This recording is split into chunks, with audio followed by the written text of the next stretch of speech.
Saya mengucapkan terima kasih untuk Bapak Gembala, Pak Pontas, ya, yang kasih kesempatan untuk melayani tempat ini. Shalom, Bapak Ibu. Siapa yang baru malam hari ini ketemu saya? Angkat tangan. Oh banyak ya, 90% lebih mungkin ya. Oke, saya mau perkenalan dulu. Nama saya siapa Bapak Ibu? Loh, tapi sudah kenal ya, sudah ngerti ya namanya. Oh sudah diumumkan mungkin ya minggu kemarin. Ya nama saya Asahel. Sebenarnya nama Asahel itu ada di Alkitab, tapi jarang ditemui ya. Jadi kalau orang ngerasani Asahel itu mungkin saya Bapak Ibu ya. Kalau orang ngomong Budi, Edi, nah itu mungkin banyak ya yang namanya Budi, Edi apa banyak. Tapi yang namanya Asahel mungkin saya karena saya belum pernah ketemu. Tapi saya hamba Tuhan ya. Karena saya percaya dimanapun ladang pelayanan kita, hidup kita hanya untuk melayani Tuhan. Amin. Jadi hanya ada dua macam hamba Tuhan sama hamba dunia ini. Hamba Tuhan itu tidak dibatasi oleh tembok gereja saja. Hamba Tuhan itu dimanapun. Bapak Ibu yang pedagang pasar, Bapak Ibu yang guru, yang pegawai negeri, pilihannya cuma dua, mau jadi hamba Tuhan apa hamba dunia ini. Ya kalau kita jadi hamba Tuhan, tunjukkan kepada dunia bahwa kita beda. Amin Bapak Ibu. Nah kita mau belajar, sebelumnya saya mau kenalkan, ini istri saya Bapak Ibu. Ya, bukan anak saya loh, ini istri saya. Kasih tepuk tangan dong. Nah, namanya Ina, ya satu-satunya dan akan terus satu-satunya. Orang yang paling saya sayangi dan cintai. Oke, ini di LCD itu ada saya, istri saya sama dua anak saya. Ya, oke. Sudah cukup mungkin perkenalannya. Kita akan membahas firman Tuhan. Bapak Ibu kalau dengerin pengajaran saya harus konsentrasi. Apa Bapak Ibu? Konsentrasi. Kalau ngelamun pasti nanti hilang, lewat nanti kebenaran firman Tuhannya. Oke. Saya mau tanya, berapa di antara Bapak Ibu yang sudah jadi Kristen lebih dari 5 tahun? Angkat tangan. Lebih dari 5 tahun. Hampir semua ya. Yang lebih dari 10 tahun, angkat tangan. Oke. Sekarang saya mau tanya lagi. Siapa yang setiap hari punya jam doa pribadi? Angkat tangan. Oh banyak juga. Oh tepuk tangan untuk jemaat Bethlehem. Luar biasa ya. Kadang banyak orang Kristen udah jadi Kristen sejak dalam kandungan, lahir ceprol oek, namanya Petrus, Yohanes, Paulus, Andreas, Filipus, wah diborong semua, tapi kelakuannya tetap badek Bapak Ibu. Ada enggak? Banyak ya. Orang Kristen namanya wah Yohanes nama apa segala macam, tapi kelakuannya enggak ada beda sama orang dunia. Nah, saya mau tanya, tadi yang di sini kan banyak yang punya jam doa pribadi sama Tuhan setiap hari, amin. Yang didoakan apa? Yang didoakan.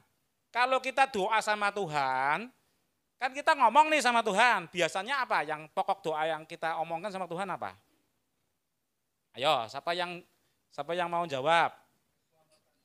Keselamatan dunia biar selamat ya Pak. Ya, tepuk tangan. Oke, apalagi pokok doa kita, minta apa sama Tuhan?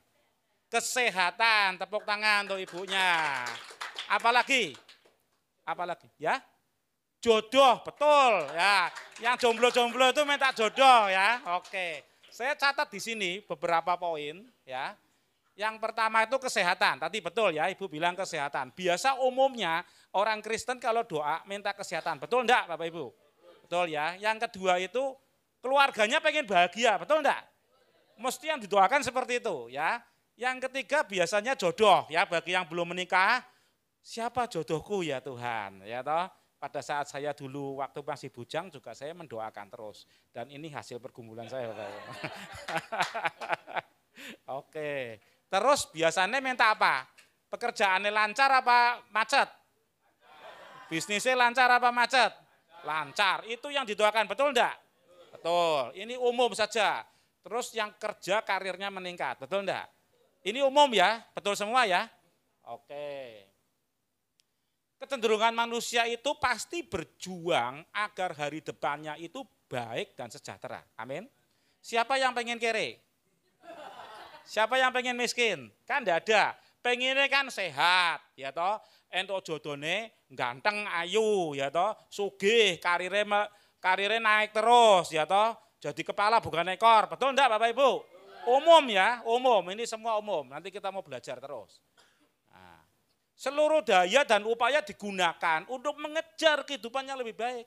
Setiap hari kan Bapak Ibu bangun pagi ya, terus biasanya doa. Kalau saya biasa jam 5 pagi saya bangun, saya doa dulu 1 jam, doa jam 5 sampai jam 6, terus jam 6 saya mulai aktivitas, mulai apa gitu sampai malam bekerja. Bekerja untuk apa? Untuk mencapai kehidupan atau hari depan yang lebih baik. Ini umumnya, betul enggak Bapak Ibu? Setuju ya? Oke, kadang orang sekolah, nah ini sekolah dari kecil sampai wisuda, menikah, bekerja, semua untuk mencapai kehidupan yang lebih baik. Nah, bahkan kadang ada loh yang rela mengorbankan kesehatan, kerja terus lembur. Kadang mengorbankan waktu family time dengan keluarga yang harusnya ada libur, enggak pergi, tapi tetap kerja di kantor, biar dapat gaji lemburan. Ada enggak Bapak Ibu? Ada kan? Sampai mengorbankan kesehatan, kadang mengorbankan keluarga, kadang juga ada yang mengorbankan pertemanan loh Bapak Ibu. Banyak kasus ya, kalau saya mau cerita banyak teman-teman saya yang nipu saya juga Bapak Ibu. Nipunya tuh enggak cuma 1-2 juta, enggak puluhan ratusan juta, bahkan ada yang miliar. Teman saya sendiri, hoping ciakuping katanya ya. Tapi enggak apa-apa sudah ya. Oke, terus kadang mengorbankan iman dan kepercayaan. Ada enggak dari anak-anak muda Kristen yang karena ingin hidupnya lebih baik, dia mengorbankan imannya, pindah agama. Ada enggak? Ada. Ada enggak orang Kristen yang pengen jadi misalnya kepala sekolah, ingin peningkatan karir, imannya dikorbankan pindah agama. Ada enggak? Nah itu loh. Itu semua karena ego pribadi dan keinginan. Biarlah kehendakku yang jadi. Hampir semua termasuk anak-anak Tuhan, kita mau belajar malam hari ini ya, fenomena ini ya. Yang dipikir setiap hari itu aku.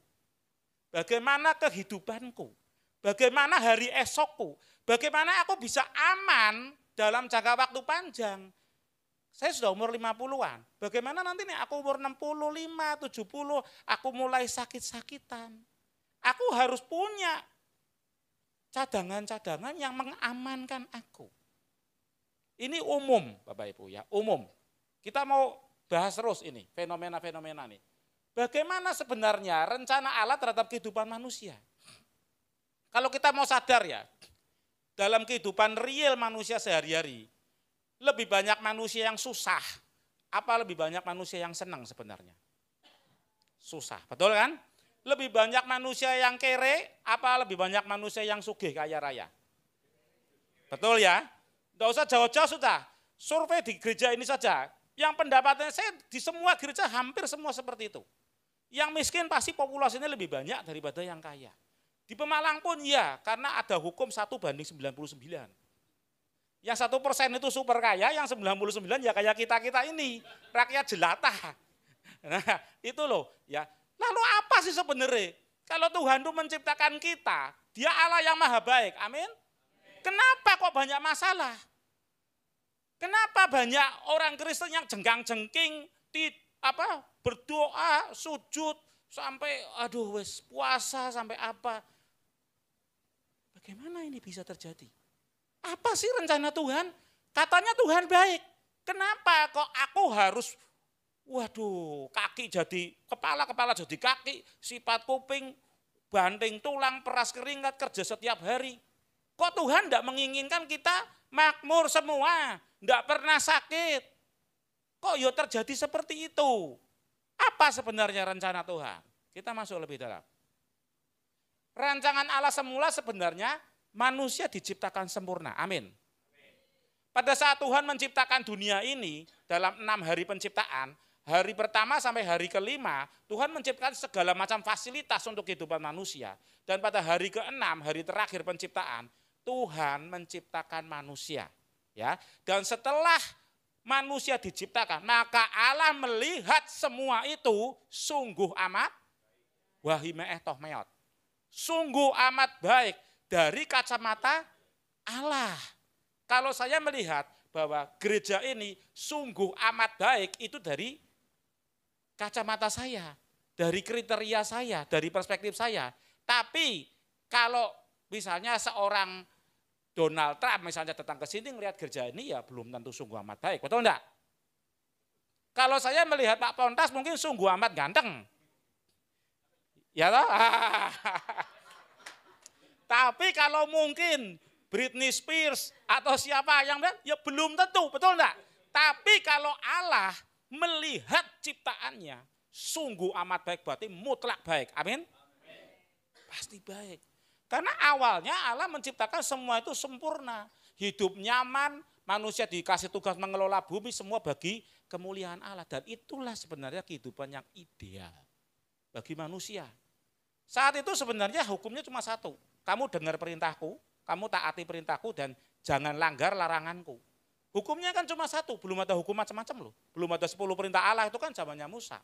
Zamannya Adam kan cuma gini, jangan makan buah yang di tengah pohon yang di tengah taman. Ya, jangan makan buah dari pohon yang di tengah taman, itu jangan kamu makan. Cuma satu tok itu kan, betul ya Pak Gembala ya. Cuma satu loh hukumnya, satu aja dilanggar. Coba. Tapi saya tidak mau khotbahkan ini satu tema sendiri nanti. Kalau saya soalnya kalau mau khotbah pasti ngurek dalam ya. Saya tidak mau ngomong itu, tapi ini sebenarnya sebagai landasan saja. Jadi awalnya Tuhan menciptakan semua itu rancangan semula manusia hidup mulia. Hidup dalam segala kelimpahan, hidup bahagia, hidup sentosa di muka bumi sebagai penguasa untuk mengelola semua jagat alam raya ciptaan Allah bagi kemuliaan Bapa. Amin. Oke, tapi apa yang terjadi? Manusia salah menggunakan kehendak bebasnya. Manusia diberikan kehendak bebas dan dia salah menggunakan kehendak bebasnya sehingga dia menggunakannya untuk memberontak kepada Allah.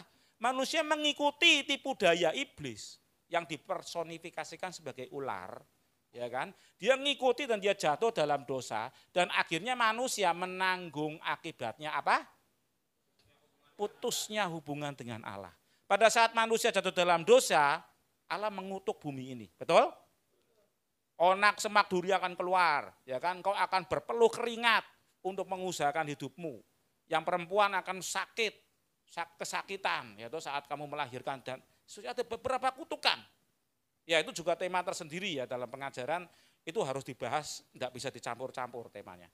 Ya, tapi karena manusia prinsipnya gini, karena manusia memberontak kepada Allah dan dia memilih untuk dia pengen menjadi seperti Allah, seperti bujukan si iblis. Manusia pengen menjadi seperti Allah, pengen berdaulat pada hidupnya sendiri. Maka manusia putus hubungan dengan Allah. Dan disitulah cerita ini dimulai.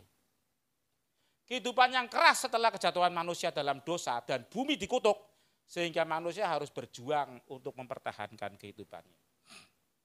Manusia diusir dari Taman Eden, ya, dan akhirnya terjadi perebutan tanah, yang kuat gede ngerebut, betul enggak? Zaman dulu, zaman sekarang aja masih gitu kok. Ya toh, cuma caranya lebih halus. Ya kan? Kalau dulu kan terang-terangan, perah gebuk pateni, ya gitu loh. Lah itu loh, bukan kehendak Tuhan yang terjadi, tapi kehendak manusia yang terjadi. Itu upah dosa.